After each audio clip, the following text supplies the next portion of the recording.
इनमें से कुछ के फेफड़े बेहद खास होते हैं और ये गहरे पानी में गोता लगा सकते हैं। कुछ दौड़ सकते हैं और उनकी रफ्तार रेस के घोड़ों से भी तेज होती है।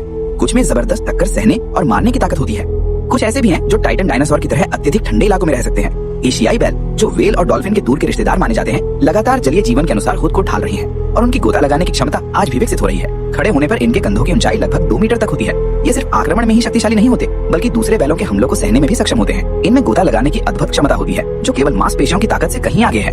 ये पानी के भीतर बहुत देर तक सांस रोक सकते हैं। ये क्षमता पेशेवर तैराकों और यहाँ तक कि ध्रुवीय भालुओं से भी ज्यादा होती है। ये विशाल जीव मुख्य रूप से पानी के नीचे उगने वाले पौधों को खाते हैं और झील की गहराइयों में शांतिपूर्वक रह सकते हैं। पानी में डॉल्फिनों को इन्हें देखकर लजाते हुए देखना वाकई हैरान करने वाला दृश्य होता है। हालांकि इनके शरीर की बनावट पूरी तरह से जलीय स्तनधारियों से अलग है। गहरे पानी के दबाव को ये कैसे सहन करते हैं, ये आज भी वैज्ञानिकों के लिए एक रहस्य बना हुआ है। बैल रहस्यमय शक्तियों से भरे हुए जीव हैं। इनमें ऊंट जैसे कुबड़ और मजबूत खुल जैसे पैर होते हैं, लेकिन ये कुबड़ पानी में चर्बी जमा करने के लिए नहीं, बल्कि शुद्ध मांसपेशियों से बना होता है। बैल का शरीर इस तरह क्यों बना है, इस पर वैज्ञानिकों ने कई सिद्धांत दिए हैं। कभी इसे ठंडा रखने की प्रणाली बताया गया, तो कभी इसे प्राकृतिक शॉक एब्जॉर्बर माना गया, लेकिन कोई भी सिद्धांत पूरी तरह संतोषजनक नहीं है। जब बैल छोटे होते हैं तो उनका कुबड़ ज्यादा स्पष्ट नहीं होता।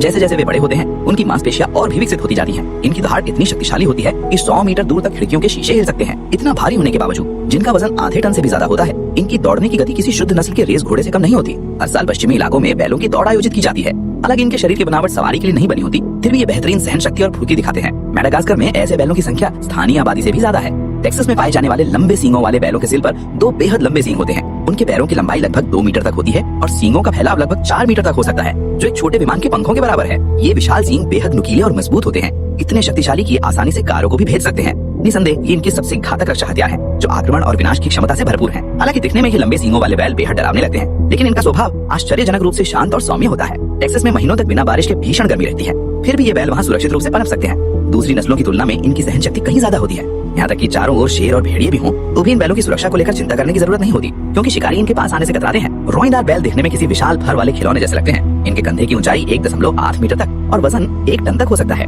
जंगली रोएदार बैल बेहद आक्रामक होते हैं और अकेले ही भेड़ियों के पूरे झुंड को मार गिराने की क्षमता रखते हैं। ये इंसानों के प्रति भी मित्रवत नहीं होते और अत्यधिक खतरनाक माने जाते हैं। इनके शरीर की लंबाई 4.5 मीटर तक हो सकती है और ये दुनिया के सबसे बड़े पर्वतीय जानवरों में से एक है। पालतू रोएदार बैल आकार में जंगली बैलों से लगभग 1/4 छोटे होते हैं। हालांकि इनकी सहन शक्ति बनी रहती है, लेकिन इनका स्वभाव कहीं ज्यादा शांत होता है। हिमालय जैसे ऊंचे पहाड़ी इलाकों में जहाँ हवा पतली होती है और सांस लेना भी कठिन होता है, वहाँ ये बैल आराम से और स्वतंत्र जीवन जीते हैं। इनके दिल और फेफड़े बेहद शक्तिशाली होते हैं और इनका रक्त संचार तंत्र बहुत मजबूत होता है। ऊपर से इनका असामान्य रूप से घना फर उन्हें कड़ाके की ठंड से पूरी तरह बचाता है।